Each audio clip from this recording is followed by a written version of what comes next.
de l'esprit de la guerre. Exactement. La guerre est faite dans l'ordre et la discipline. Et sous un commandement. Et l'ordre veut dire la verticalité. On ne peut pas dire qu'on veut soutenir son pays aujourd'hui et être loin du chef de l'État. Et être contre le chef de l'État.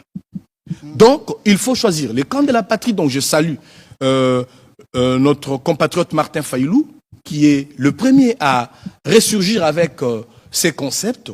Et ces concepts qui est aujourd'hui consommés largement et que nous souhaitons consommer aussi sans fausse modestie.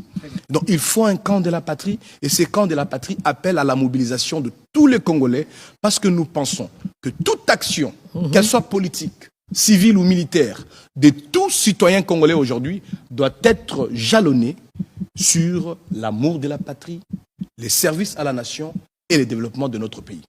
Et donc, c'est ça les efforts que nous comptons mener et c'est donc là un esprit de ce que notre feuille de route que nous souhaitons déposer auprès du chef de l'État parce qu'il a reçu récemment M. Martin Fayulu, président de l'ECD, et nous croyons à l'esprit de l'ouverture du chef de l'État et nous croyons aussi à sa capacité d'écoute et que notre message qui est passé dans plusieurs médias qui nous avaient couverts en point de presse et que ces messages passent aujourd'hui à la télévision nationale puissent parvenir auprès du Père de la Nation, c'est lui qui est notre commandant suprême et nous voulons ranger tous les Congolais sous son commandement. Très bien. Avec avance, nous n'allons pas laisser le peuple congolais, parce que nous l'avons dit, que nous ne laisserons plus le sort de nos compatriotes entre les mains de commerçants de suffrage. Ces acteurs politiques qui veulent mobiliser en temps de crise, utiliser le peuple, la misère ou les difficultés que nous avons. La jeunesse surtout. Pour revendiquer leur positionnement politique. Exactement. Non, on ne va pas laisser le sort du peuple congolais entre les mains de ceux-là.